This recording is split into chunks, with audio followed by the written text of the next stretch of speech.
దేవుని పరిశుద్ధ నామమునకు మహిమ కలుగునుగాక. మరి యొక్క మారు ఈ విధంగా మీతో మరి యొక్క వాక్య ధ్యానంలో గడుపుటకు దేవుడు నాకు అనుగ్రహించిన గొప్ప అవకాశాన్ని బట్టి మరి యొక్క నూతన సంవత్సరం బట్టి దేవుని వందనాలు చెల్లిస్తూ మరి ఒకసారి ఇట్టి అవకాశం కల్పించినటువంటి సిస్టర్ బండారి గారికి, అదేవిధంగా తనతో పాటు ఉన్న టీం అందరికీ కూడా మరి నేను వందనాలు తెలియజేస్తుంటున్నాను. మరి ఈ యొక్క దినం ఈ యొక్క సెషన్ మనం ప్రారంభించుకోకముందు చిన్న మాట ప్రార్థన చేసుకుందాం. మహాపరిశుద్ధుడ గొప్ప దేవ తండ్రి, మరి యొక్క నూతన దినాన్ని ప్రభా మందరి జీవితాల్లో మీరు అనుగ్రహించి మరి ఇటు దినం తండ్రి ప్రభా మీ యొక్క వాక్యం చేయి ప్రార్థన చేయి ప్రారంభించుకుంటూ మీరు ఇచ్చిన యొక్క గొప్ప భాగ్యం బట్టి వందనాలు చెల్లిస్తూ మా ముందుంచుకునే యొక్క బ్రీఫ్ డివోషన్లో ప్రభా మీ యొక్క నామం మహిమపరచబడే రీతిగా తండ్రి ఈ కొద్ది సమయం మేము గడుపుటకు కృప దయచేయమని మీ యొక్క వాక్యం చేత మాతో మాట్లాడమని ఈ కొద్ది విన్నపంలో యేసుక్రీస్తు వినామమున ప్రార్థించి వేడుకుంటున్నాం తండ్రి, ఆమేన్. నేను వాక్య ధ్యానంలోని పిల్లక ముందు చిన్న పాటను మరి పాడి వినిపిస్తాను. తర్వాత మనం వాక్య ధ్యానంలోకి వెళ్దాం. కురిపించు మా దయా కృపావర్షమేసయా, నిన్ను నమ్ముకున్నాను నా యేసయ్యా, నీ ఎడబాటు మనలేను గలలియుడా. నిన్ను నమ్ముకున్నాను నా యేసయ్యా, నీ ఎడబాటు మనలేను గలలియుడా. కురిపించు మా దయా కృపావర్షమేసయా, నిన్ను నమ్ముకున్నాను నా యేసయ్యా, నీ ఎడబాటు మనలేను గలలియుడా. కురిపించు మా దయా. ఏమివ్వగలను నీ త్యాగంబుకై, ఏమివ్వగలను నీ రుధిరంబుకై, ఏమివ్వగలను నీ త్యాగంబుకై, ఏమివ్వగలను నీ రుధిరంబుకై.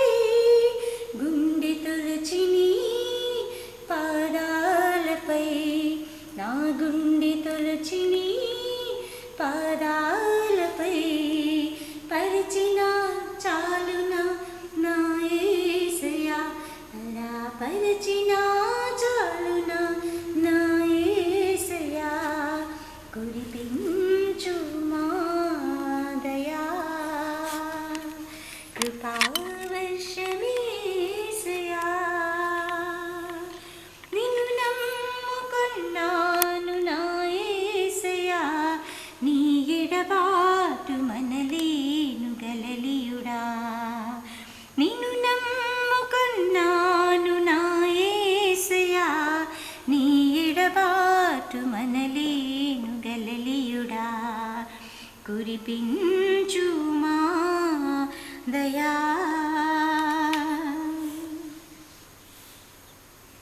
మంచిది. ఇప్పుడు ఈ యొక్క దినమందు మనం ధ్యానించబోయే ఈ చిన్న బ్రీఫ్ డివోషన్కి నేను ఇవ్వాలనుకున్న టైటిల్ వాట్ ఈజ్ మ్యాన్. మరి కీర్తన గ్రంథంలో ఉన్నటువంటి కీర్తన 8వ కీర్తనను ఆధారం చేసుకొని కొన్ని విషయాలు మనం ధ్యానం చేసుకుందాం. అందులో ఉన్న ఒక వచనంలో, కీర్తనలు 8వ అధ్యాయము 4వ వచనంలో ఉన్నటువంటి విధంగా, నీవు మనుషుని జ్ఞాపకం చేసుకుంటకు వాడేపాటివాడు, నువ్వు నరపుత్రుని దర్శించుటకు వాడేపాటివాడు.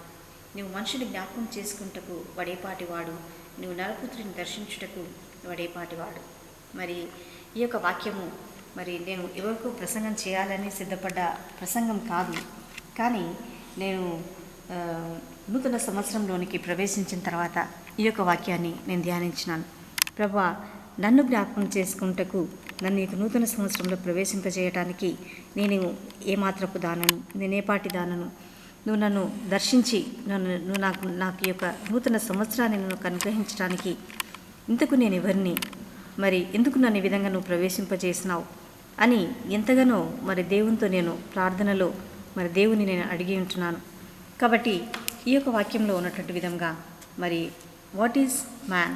నిజంగా దేవుడు మనల్ని అందరినీ కూడా ఇంతగా ఆశీర్వదించడానికి, కాపాడటానికి, కృపలెన్నో చూపటానికి ఇందుకు మనిషి ఎవరు, మనుషుల యొక్క లక్షణాలు ఏంటి అన్న విషయాలను చాలా బ్రీఫ్గా త్వరగా గమనిస్తాం. What is man? మరి ఈ యొక్క మనిషి ఎవరు అని అంటే, మరి ఈ యొక్క వాక్యంలో చూసినటువంటి విధంగా కీర్తనలు 8:5 వచనంలో ఉన్నటువంటి విధంగా, దేవుని కంటే వాడిని కొంచెం తక్కువ వానిగా చేసి ఉన్నావు, మహిమ ప్రభావములతో వానికి కిరీటము ధరింపచేసి ఉన్నావు. మరి దేవుని కంటే కొంచెమే మనిషి తక్కువగా ఉన్నట్టుగా చూస్తున్నాం. అంత మాత్రమే కాదు, ఆ తర్వాత వచనాలు చూస్తాం ఎన్నో అధికారములను దేవుడు మనిషికి అనుగ్రహించి ఉంటున్నాడు. అంత మాత్రమే సృష్టి యావత్తు మీద దేవుడు మానవునికి అధికారం ఇచ్చి ఉంటున్నాడు. ఇంతకు ఈ మానవుడు ఎవరు? Who are we? మనము ఎవరము? ఒకవేళ నేను మిమ్మల్ని అక్కడ ఉండి నేను మిమ్మల్ని మనము ఎవరము అని అడిగితే మరి మీరు ఏమని మీరు సమాధానం ఇచ్చేవాళ్ళు మనకు తెలియదు. మనం ఎవరము అని అంటే దాదాపు అందరూ ఏమంటారంటే మనము విశ్వాసులు. ఇంకా మనం ఎవరము అని అంటే మనము దేవుని బిడ్డలము అంటాం. ఇంకా మనం ఎవరము అంటే మనం దేవుని స్వాస్థ్యము అంటాం. మరి ఇంతకు మనం ఎవరము అని అంటే ఇంకా మన యొక్క లక్షణాలు ఏంటో మనం ఒకసారి గమనిద్దాం. ఇర్మియా గ్రంథము 42వ అధ్యాయము 1 నుంచి 6 వరకు ఉన్నటువంటి వచనాల్లో ఇక్కడ ఇర్మియా 42:1 నుండి 6 ఆ మొత్తం పోర్షన్లో ఒక గొప్ప సత్యం దాగి ఉన్నది. మనం కేవలం 2వ వచనాన్ని గమనిస్తాం. మేము ఎంత కొంచెము మందిమి మిగిలి ఉన్నామో నువ్వు చూస్తున్నావు కదా, చిత్తగించి మా విన్నపమును నీ సన్నిధికి రానిచ్చి శేషించి ఉన్న మా అందరి నిమిత్తము నీ దేవుడిని యెహోవాకు ప్రార్థన చేయము. ఇక్కడ అనేక మంది గొప్ప గొప్ప సేనాధిపతులు, కారేహ కుమారుడైన యోహనాను, హోషేయ కుమారుడైన యెజన్య, ఇంకా ఆ తర్వాత అల్పులు, గనులు, ప్రజలందరూ కూడా ప్రవక్త అయిన ఇర్మియా యొద్దకు వచ్చి అతనితో వాళ్ళు చెప్పేది ఏంటంటే, మరి శేషించి ఉన్న మా కొరకు నువ్వు ప్రార్థన చేయి అని ఇర్మియా భక్తులను అడుగుతున్నారు. అంటే వాళ్ళు ఎవరు అని చెప్తున్నారని అంటే వాళ్ళు రిమైనింగ్ పీపుల్ అక్కడ. మరి ఈ యొక్క 2014కి రిమైనింగ్ పీపుల్ ఎవరంటే మనము. ఇక 2014 సంవత్సరంలో మన యొక్క వంశంలో, మన యొక్క కుటుంబాల్లో, మన యొక్క గోత్రంలో మనం నివసిస్తున్న ప్రాంతానికి ఎంతోమంది 2013లోనే మరి వారు తమ యొక్క జీవితకాలాన్ని ముగించుకొని వెళ్ళి ఉంటున్నారు. మరి ఇక 2014 కొరకు శేషంగా మిగిలి ఉన్నది ఎవరు అని అంటే నీవు నేను, మరి సజీవులుగా ఉన్నటువంటి మనల్ని దేవుడు మరి నిలబెట్టుకొని ఉంటున్నాడు. మరి కాబట్టి మనం ఎవరము అని అంటే మనము శేషించి ఉన్నటువంటి వారము అనే విషయాన్ని మనం జ్ఞాపకం చేసుకోవాలి. అదే విషయాన్ని యెషయా గ్రంథంలో కూడా ఒకసారి చూద్దాం. యెషయా 46వ అధ్యాయము 3-4 వచనాల్లో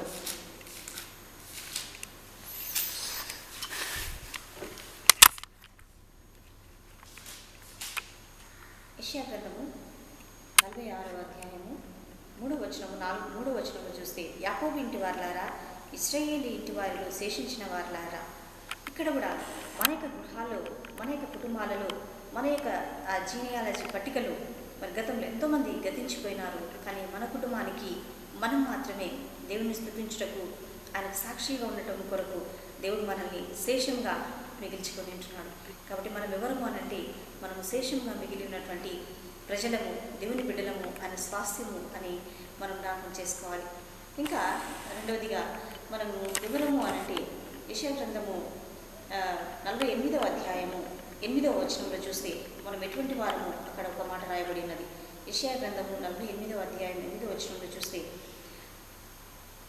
అవి నీకు వినబడగానే లేదు, నీకు తెలియబడనే లేదు, పూర్వము నుండి నీ చెవి తెరవబడనే లేదు, నీవు అపనమ్మకస్తుడవై నీ తల్లి గర్భంలో పుట్టినని మొదలుకొని తిరుగుబాటు చేయవాడు అని అనిపించుకుంటువని నాకు తెలియదు.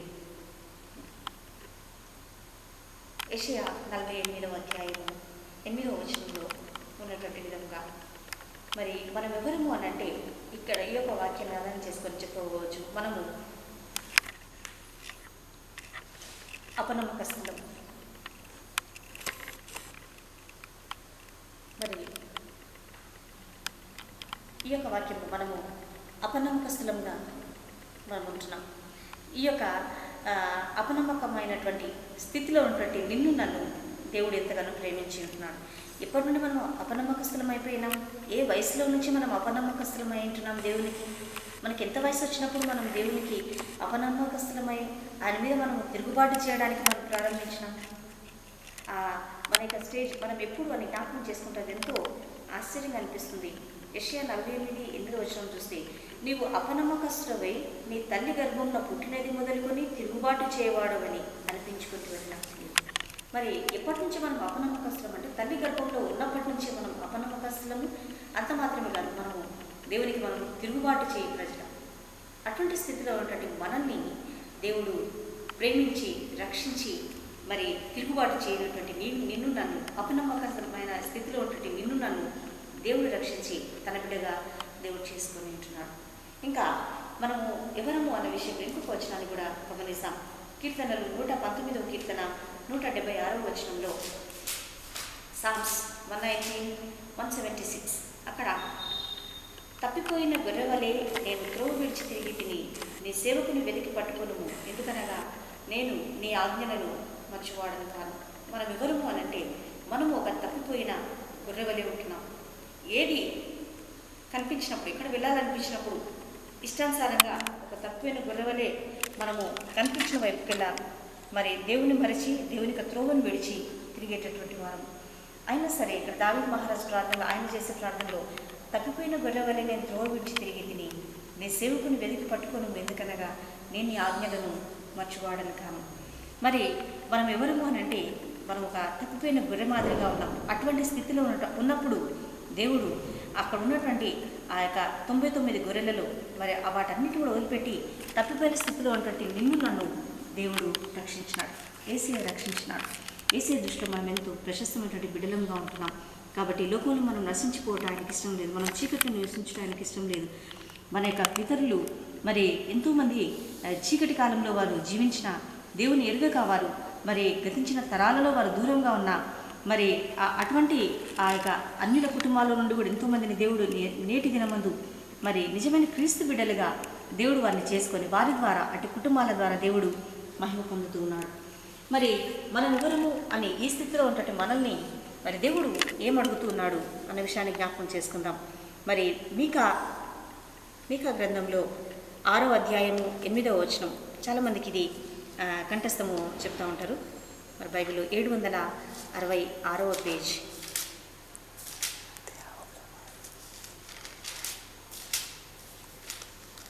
మీకా 6వ అధ్యాయము 8వ వచనంలో, మనుషుడా ఏది ఉత్తమమో అది నీకు తెలియచేయబడి ఉన్నది, న్యాయంగా నడుచుకున్నటయు కనికరమును ప్రేమించుటయు దీన మనసు కలిగి నీ దేవుని ఎదుట ప్రవర్తించుటయు ఇంతే కదా యెహోవా నిన్ను అడుగుచున్నాడు. మరి దేవుడు మన నుంచి కోరుకునే విషయాలు ఏంటి అనంటే, మరి దేవుడు మనల్ని ఏ విధంగా జీవించమని కోరుతున్నాడంటే ఏది ఉత్తమమో అది నీకు తెలియజేయబడి ఉన్నది. చాలాసార్లు మనము పొరపాటు చేసేటప్పుడు తప్పిదాలు చేసేటప్పుడు కూడా మరి దేవుడు మనకు ముందుగానే చూపిస్తాడు. మరి ఏది రైట్ ఏది రాంగ్ అది కూడా మనకు చాలాసార్లు తెలుసు. కానీ కొన్నిసార్లు మన కాన్షియస్ బ్రేక్ చేస్తూ ఉన్నా కూడా మనం అదేవిధంగా మన ఇష్టానుసారంగా జీవించడానికి మనకి జీవితాలను సంతృప్తి పరచుకోవటానికి కొన్ని మనము మూర్ఖంతో కూడిన పనులను కూడా జరిగిస్తూ ఉంటాం. మరి అందుకని ఇక్కడ దేవుడు మాట్లాడుతున్నాడు, న్యాయంగా నడుచుకుంటయు కనికరమును ప్రేమించుటయు దీన మనసు కలిగి నీ దేవుని ఎదుట ప్రవర్తించుటయు ఇంతే కదా యెహోవా నేను అడుగుచున్నాడు. మరి ఇవి ఎంతో ఉత్తమమైనటువంటి విషయాలు. న్యాయంగా మాట్లాడడం, ఏదైనా విషయం వచ్చినప్పుడు చాలా న్యాయంగా మాట్లాడడం, అంత మాత్రమే కాదు కనికరము చూపించి మంచిగా ప్రేమ కలిగి ఉండడం, తర్వాత దీన మనసు కలిగి దేవుని ఎదుట ప్రవర్తించడం, ఇవన్నీ ఎంతో ఉత్తమమైన విషయాలు. మరి చాలామంది నన్ను అడిగినారు, మరి ఈసారి తీర్మానం చేసుకోవాలి న్యూ ఇయర్ కొరకు రెజల్యూషన్స్. మరి మా యూత్లో ఉన్నటువంటి వాళ్ళకు నేను ఇచ్చిన సలహా, తర్వాత స్త్రీలలో మరి పెద్దల్లో కూడా ప్రస్తుత రోజుల్లో మనందరికీ అవసరమైనది ప్రేమలు నశించిన, ప్రేమలు చల్లారిన, స్వార్థంతో నిండిన రోజుల్లో మనం జీవిస్తున్నాం. కాబట్టి అదొక మంచి రెజల్యూషన్. ప్రతి ఒక్కరిని కూడా మనము ప్రేమించగలిగే హృదయాన్ని మనము కలిగి ఉందాం. మరి మంచి వాళ్ళనే కాదు, మరి దుర్మార్గంగా జీవిస్తున్న వారిని కూడా వారిని ప్రేమించి ప్రేమపూర్వకంగా దేవుళ్ళలోకి ఏ విధంగా మనం తీసుకొని రాగలమో మరి ఆ విధంగా మనము అందరినీ కూడా ప్రేమించగలిగే విశాల హృదయం కలిగి ఉండే రీతిగా మనం ఈ యొక్క సంవత్సరము మనం ప్రయాసపడవలసి ఉంటున్నది. తర్వాత ఇంకా దేవుడు మనల్ని ఏమడుగుతున్నాడు అన్న విషయంలో 1 యోహాను 3:23 వచనంలో ఒకసారి చూద్దాం. 1 యోహాను 3వ అధ్యాయము మొదటి యోహాను 3వ అధ్యాయము 23వ వచనంలో ఆయన ఆజ్ఞ ఏదనగా ఆయన కుమారుడైన యేసుక్రీస్తు నామమును నమ్ముకొని ఆయన మనకు ఆజ్ఞ ఇచ్చిన ప్రకారంగా ఒకరినొకడు ప్రేమింపవలన అన్నది. మరి దేవుడు మనకు అది ఒక కమాండ్మెంట్గా దేవుడు మనకు అనుగ్రహించి ఉంటున్నాడు. యేసుక్రీస్తు నామమును నమ్ముకొని మనం జీవించాలి. యేసు నామమును ఎప్పుడైతే మనం నమ్ముకొని ఆయన బిడ్డలుగా ఉంటామో ఆ తర్వాత ఆయనకు ఆజ్ఞ ఏంటంటే ఒకరినొకరు మనము ప్రేమించాల్సినటువంటి బిడ్డలమై ఉంటున్నాం.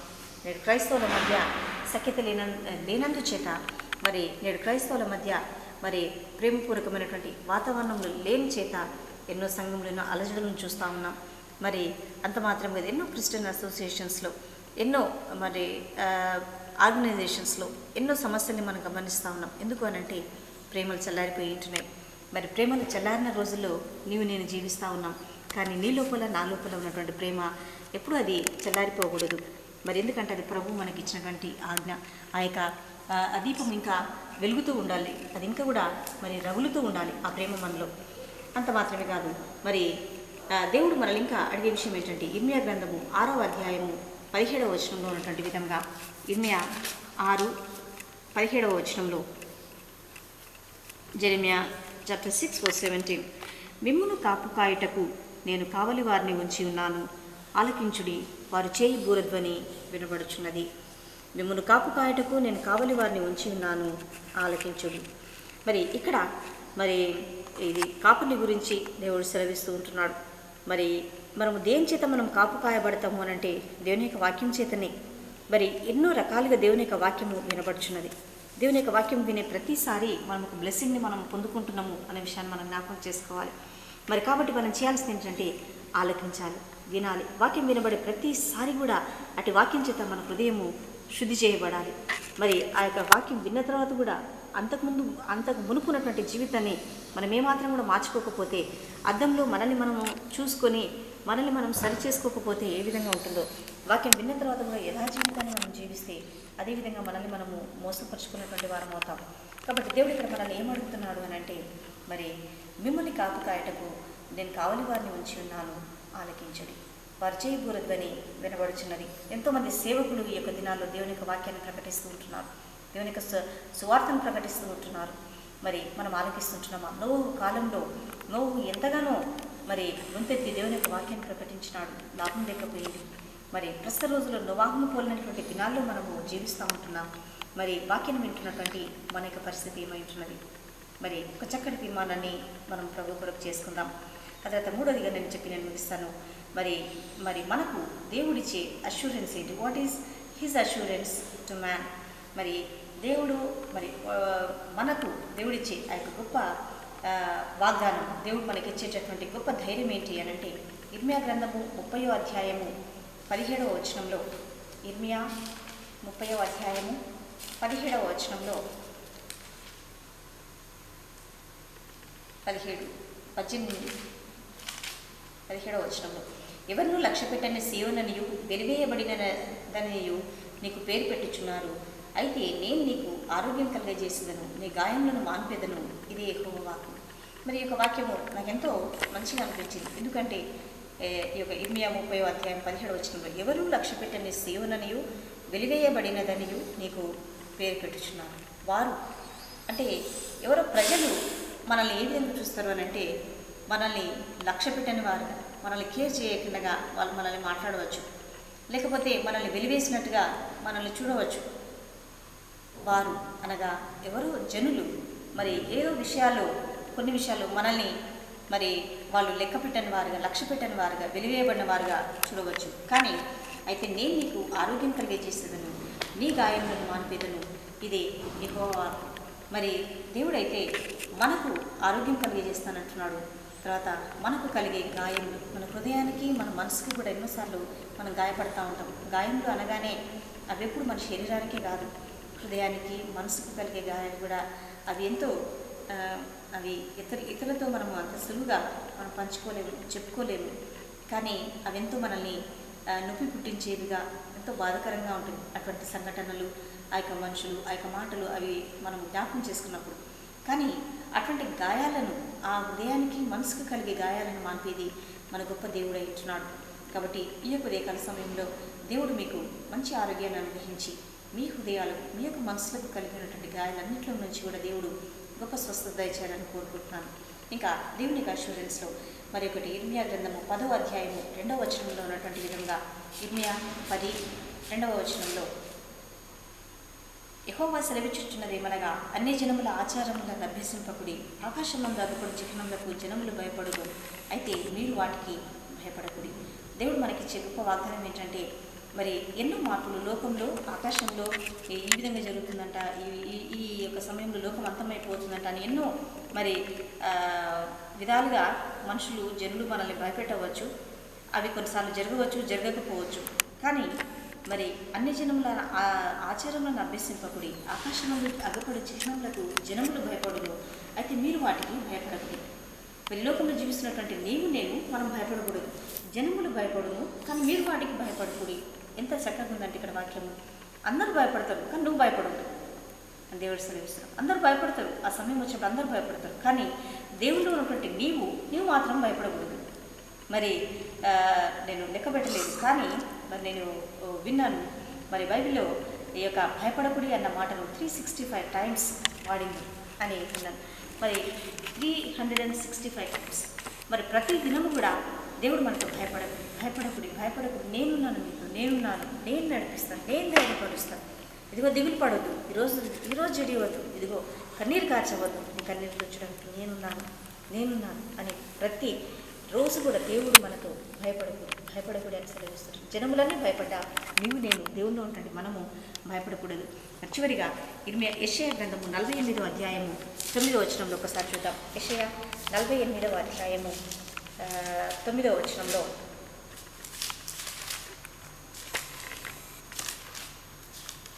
యెషయా 48:9వ వచనంలో నేను నిర్మూలన చేయకుండానట్లు నా నామమును బట్టి నా కోపము మానుకొనుచున్నాను, నా కీర్తి నిమిత్తము నీ విషయంలో నన్ను బిగపట్టుకొనుచున్నాను. మరి ఈ యొక్క వాక్యం కూడా ఎంతో చాలా ఆశ్చర్యం అనిపించింది. ఈ వాక్యం చదువుతున్నప్పుడు కూడా నా కీర్తి నిమిత్తము నీ విషయంలో నన్ను బిగపట్టుకొనుచున్నాను.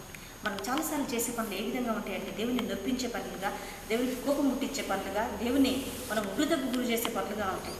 అయితే సరే దేవుడు ఎంత కోపం ఆపుకుంటున్నాడేమో మనం చూసినప్పుడు. పిల్లలు ఏదైనా మనం వద్దన్న పని వాళ్ళు చేసినప్పుడు వాళ్ళని మనం అంటాం, ఎంత కోపం వస్తుంది నాకు నీ మీద, ఎంత కోపం వస్తుంది అని వాళ్ళని ఆ మాట అంటాం. కానీ మనల్ని మనం ఎంతో కంట్రోల్ చేసుకోవడానికి చూస్తాం, మనల్ని మనము బిగపట్టుకుంటాం ఆ టైంలో. అందుకని దేవుడు అంటాడు, నా కీర్తి నిమిత్తము నీ విషయంలో నన్ను బిగపట్టుకుంటున్నాను. ఎందుకంటే దేవుడు రాగానే మనల్ని నశింపజేసి ఆయన యొక్క నామము మరి ఏ విధంగా మహిమపరచబడాలి. అందుకని దేవుడు అంటున్నాడు, ఆయన నామం ఇంకా కీర్తించబడు రీతిగా, ఆయన నామం ఇంకా మహిమపరచబడు రీతిగా మనము తెలిసి తెలియక చేసి ఎన్నో పనులలో దేవుడు నన్ను మన విషయాల్లో మరి మనల్ని బిగపట్టుకుంటున్నాడు. కాబట్టి ఈ యొక్క సంవత్సరం మన యొక్క ప్రవర్తనను మరొకసారి మనము జ్ఞాపకం చేసుకుందాం. నిజానికి మనము ఈ యొక్క 2014 చూడడానికి మనము అర్హులం కాదేమో అయినప్పటికీ తన గొప్ప కృప చేత దేవుడు మనకి ఈ సంవత్సరాన్ని మనకు అనుగ్రహించడం. What is man, what is you and one of me, మనం ఏంటి అసలుకి అయినా కూడా మరి ఎంత అర్హులము అయోగ్యులము అయినా సరే దేవుడు మనల్ని నడిపించి ఉంటున్నాడు. మరి ఇంకా మనము మన యొక్క లక్షణాలు ఎటువంటివి అంటే మనం చూసాం, మనము దారితపై గొర్రెలాగా ఉంటున్నాం, మనమందరం దేవుడికి దూరమైనటువంటి స్థితిలో ఉంటున్నాం. మరి అటువంటి స్థితిలో ఉన్నటువంటి మనల్ని గర్భంలో ఉన్నప్పటి నుంచి అపనమ్మక స్థలంలో ఉన్నటువంటి మనల్ని దేవుడు ప్రేమించి తన బిడ్డలుగా చేస్తున్నాడు. దేవుడు మనల్ని ఏం అడుగుతున్నాడు? రెండోది వాట్ హీస్ ఆస్కింగ్ us. దేవుడు మనల్ని ఏం అడుగుతున్నాడు? దాన్ని ప్రేమించాలని, ఒకరినొకరు మనం ప్రేమించాలని, అంత మాత్రం మీరు ఏది ఉత్తమమో దాన్ని జరిగించాలని, మరి ఆ విధంగా మనం ముందుకు వచ్చాలని దేవుడు కోరుకుంటున్నాడు. అంత మాత్రం కాదు, దేవుడు మనకి ఇచ్చిన గొప్ప అష్యూరెన్సెస్ ఏంటి అని అంటే వాళ్ళు ఇందాక చూసినటువంటి విధంగా దేవుడు మరి ఈ యొక్క 2014 అంతట్లో కూడా మనల్ని భయపడకూడదు, నేను మీకు తోడై ఉన్నాను, మరి దిగులు పడకూడదని దేవుడు మనకు సెలవిస్తుంటున్నాడు. కాబట్టి మరి ఈ యొక్క సంవత్సరం అంతా కూడా మన ఎదుటించబడ్డ ప్రతి పోరాటం ఉందా అది దేవుని అని మనం అనుకున్నాం. యెషయా 49లో ఉన్నటువంటి విధంగా 49వ అధ్యాయము 23వ వచనంలో ఉన్నటువంటి విధంగా నీతో యుద్ధం చేయవారితో నేను యుద్ధం చేసినాను. ఇక మీదట యుద్ధంలో మనవి కావు, యుద్ధంలో మనతో పాటు మరి మన యుద్ధంలను చేసేది మన గొప్ప దేవుడు ఏంటున్నాడు. అటువంటి గొప్ప దేవుడు మనకందరికీ ఈ యొక్క సంవత్సరం అంతా అనుగ్రహించినట్టు. Thank you.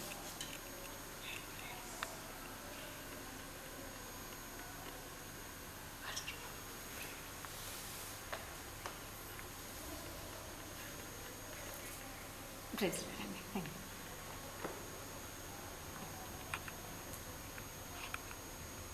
ఆహా. ఆహా. Speaker on. స్పీకర్.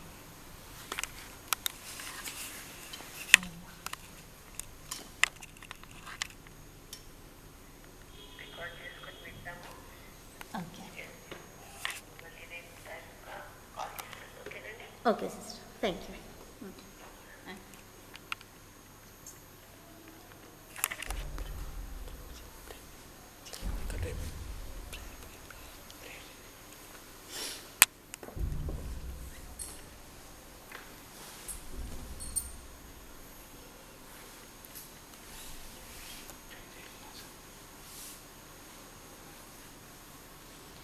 మహాపరిశుద్ధుడా, మహోన్నతుడా, మహాగణుడా, నీ పరిశుద్ధ పాదములకు వందనములు, స్తుతులు, స్తోత్రములు తండ్రి ప్రభా.